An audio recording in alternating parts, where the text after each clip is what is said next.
warahmatullahi wabarakatuh. Kami, tim dari Universitas Erlangga. Perkenalkan, saya Siti Nur Azizah bersama rekan Saya Rima Novela. Menjawab tantangan SDGs 2030, kita sebagai mahasiswa senantiasa harus bisa membantu pihak pemerintah dalam merealisasikan segala rencana dan tujuan yang menjadi target utama yang hendaknya akan dicapai. Salah satu targetnya adalah memastikan ketersediaan dan manajemen air bersih yang berkelanjutan dan sanitasi bagi semua. Dan dari sekian banyaknya daerah yang ada di Indonesia, ada satu daerah yang membuat kami tertarik untuk mengupasnya lebih dalam, yakni mengenai krisis air bersih yang melanda daerah Sampang, Madura. Di samping itu, melihat potensi wakaf yang ada di Indonesia, khususnya wakaf produktif, memiliki peluang sangat besar yang dapat membantu meningkatkan perekonomian di Indonesia. Dan setelah mengkaji lebih dalam akan masalah tersebut dan dibantu dengan adanya literatur serta jurnal ilmiah, kami dari Universitas Airlangga dengan bangga mencetuskan sebuah ide optimalisasi wakaf melalui halal water treatment dengan memanfaatkan biofilter limbah kulit pisang kepok Musa acuminate di Sampang, Madura. Jika kita lihat pada slide berikut bahwa dalam Undang-Undang Nomor 41 Tahun 2004, wakaf adalah perbuatan hukum wakif, pihak yang mewakafkan harta benda miliknya untuk dimanfaatkan selamanya atau untuk jangka waktu tertentu sesuai dengan kepentingan guna keperluan ibadah atau kesejahteraan umum menurut syariat. Wakaf memiliki potensi yang sangat besar untuk pemerataan ekonomi di Indonesia. Dalam pengelolaan wakaf dikenal dengan sistem pengelolaan wakaf produktif dan sistem pengelolaan wakaf strategis yang merupakan pengembangan dan peningkatan pemberdayaan wakaf yang tidak hanya mengandung dimensi ibadah, namun juga untuk mewujudkan kesejahteraan umum. Namun kurangnya literasi masyarakat Indonesia menyebabkan wakaf kurang dimanfaatkan secara optimal. Pandangan masyarakat terhadap wakaf pun cenderung menyalurkan wakaf melalui aset tidak bergerak atau biasa disebut dengan wakaf sosial. Padahal, wakaf produktif sangat memiliki peran bukan hanya kebermanfaatan pada masyarakat, melainkan juga mengembangkan surplus investasi wakaf. Penyediaan air bersih di Indonesia dijamin dalam Pasal 33 Undang-Undang Dasar 1945 Ayat 3, yakni bumi dan air dan kekayaan alam yang terkandung di dalamnya dikuasai oleh negara dan dipergunakan sebesar-besarnya kemakmuran rakyat. Namun, air bersih di Indonesia masih menjadi masalah dari sisi pasokan dan akses untuk mendapatkannya. Bahkan WHO menyatakan bahwa setiap tahunnya 1,7 juta anak meninggal dunia disebabkan karena lingkungan yang tidak sehat, terutama karena air yang tercemar. Data Badan Pusat Statistika menyebutkan capaian akses air bersih yang layak saat ini di Indonesia mencapai 72,55%. Angka ini masih di bawah target Sustainable Development Goals, yakni sebesar 100%. Jika melihat pada gambar tersebut bahwa salah satu daerah yang mengalami krisis air bersih di Indonesia adalah Sampang, Madura. Bahkan DPRD Kabupaten Sampang menegaskan bahwa bantuan air bersih oleh BPBD setempat hanya sekitar 2 liter per jiwa selama musim kemarau. Akibatnya, warga setempat terpaksa memanfaatkan air kotor yang berasal dari waduk Lampis.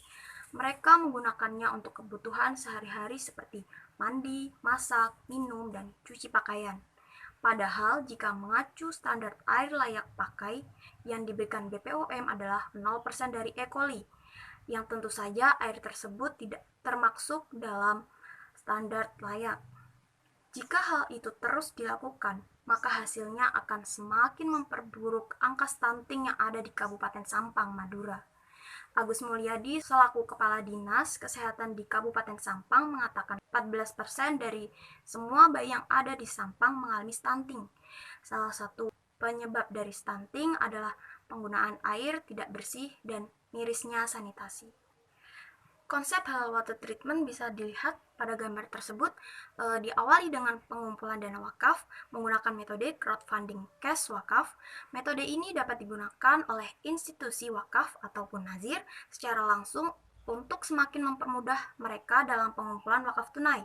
Kelebihan dari metode ini ialah penggunaan platform yang sesuai dengan era digital saat ini. Akan semakin menarik banyak wakif karena semakin sederhananya proses untuk berwakaf. Setelah pengumpulan wakaf tunai dilakukan, selanjutnya adalah penyaluran atau pemanfaatan wakaf tunai tersebut.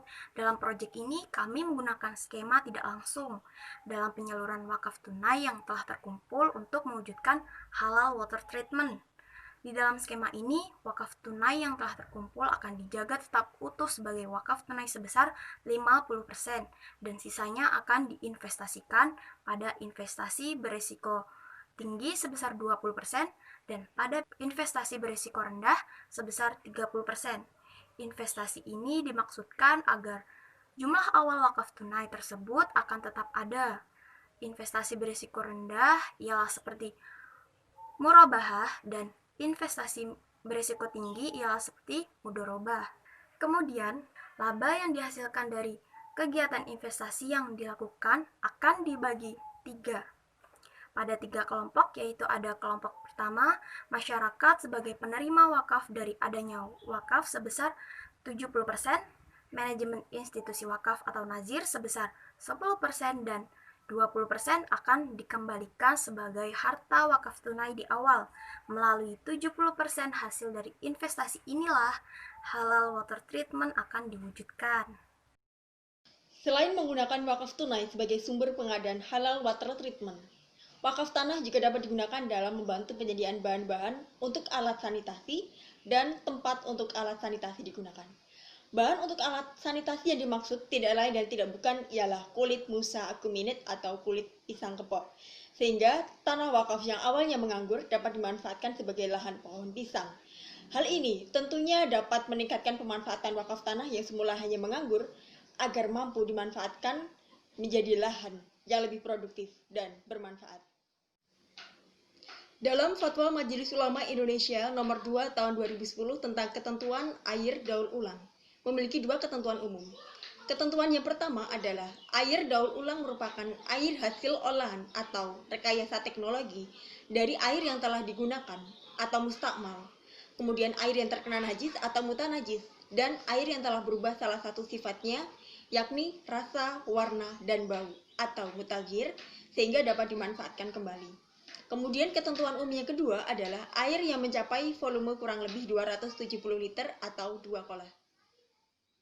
Di samping itu, terdapat pula ketentuan hukum mengenai air daur ulang dari Fatwa Majelis Ulama Indonesia. Terdapat 3 syarat. Yang pertama adalah Tariqat An-Nas. Tariqat An-Nas itu sendiri merupakan proses menguras air yang terkena najis atau yang telah berubah sifatnya tersebut, sehingga yang tersisa adalah air yang terbebas dari najis dan yang tidak berubah salah satu sifatnya.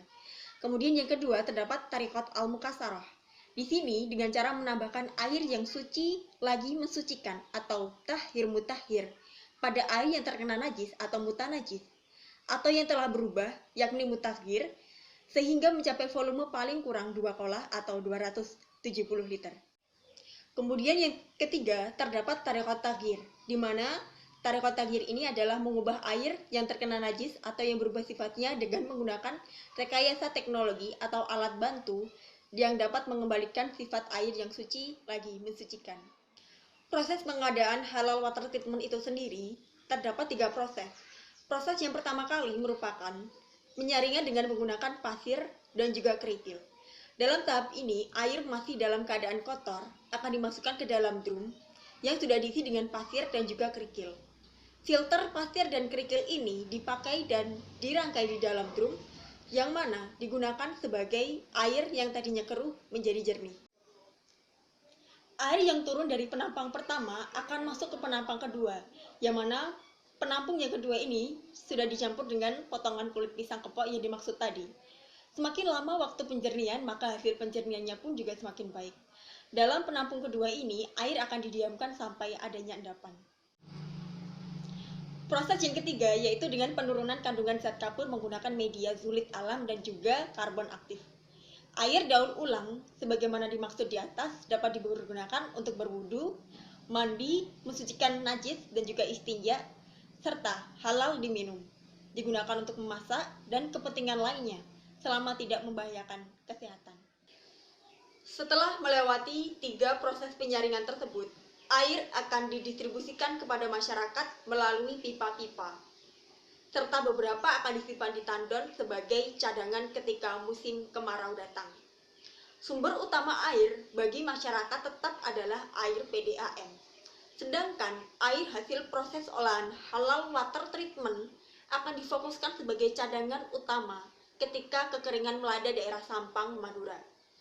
Kedepannya, pembangunan halal water treatment tidak hanya terfokus pada satu tempat, melainkan di beberapa titik. Sehingga nantinya penyebaran dapat merata dan pemanfaatan air halal water treatment lebih optimal ketika musim kemarau. Di samping itu, kami juga mengklasterisasikan produk halal water treatment ini menjadi 4 bagian, yakni SWOT, Strength, Weakness, Opportunities, dan juga Threat. Yang pertama terhadap strength, kekuatan dari produk halal water treatment itu sendiri adalah menggunakan bahan alami, proses mudah dan menghasilkan produk yang halal, serta efisiensi penggunaan biofilter dan dapat dipakai hingga 11 kali pemakaian. Kemudian yang kedua terdapat weakness atau kelemahan dari produk halal water treatment itu sendiri. Yang pertama adalah biaya tinggi untuk pengawasan halal water treatment. Kemudian yang kedua, waktu jangka panjang dalam pembangunan tempat air. Dan yang ketiga adalah negosiasi lahan masyarakat. Kemudian yang ketiga terdapat opportunities dari produk halal water treatment. Yang pertama adalah peluang wakaf yang tinggi di Indonesia. Kemudian yang kedua, dukungan pemerintah untuk pengoptimalan dana wakaf. Dan yang ketiga adalah pembangunan infrastruktur yang dijalankan.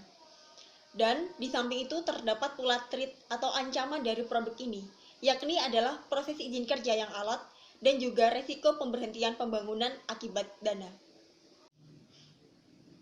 Transformasi kelemahan dan tantangan menjadi potensi, inovasi, dan strategi dalam pembangunan halal water treatment. Di antaranya adalah kerjasama yang apik dengan pihak pemerintah dan lembaga pengelolaan wakaf yang mendukung pembangunan halal water treatment ini. Pentingnya rencana implementasi yang sistematis, terukur, dan terarah, dan perlunya pengecekan kualitas air secara berkala untuk mengetahui kelayakan air. Dari penjabaran di atas dapat ditarik kesimpulan bahwasanya penelitian ini diharapkan mampu berguna kepada semua pihak yang terkait dengan permasalahan yang tengah diangkat oleh kami, sehingga masalah tersebut dapat terselesaikan dengan adanya inovasi yang kami berikan. Serta kedepannya, tidak hanya masalah di bidang lingkungan yang akan terselesaikan, melainkan dapat mengangkat derajat perekonomian, khususnya bagi masyarakat yang tinggal di daerah Sampang, Madura.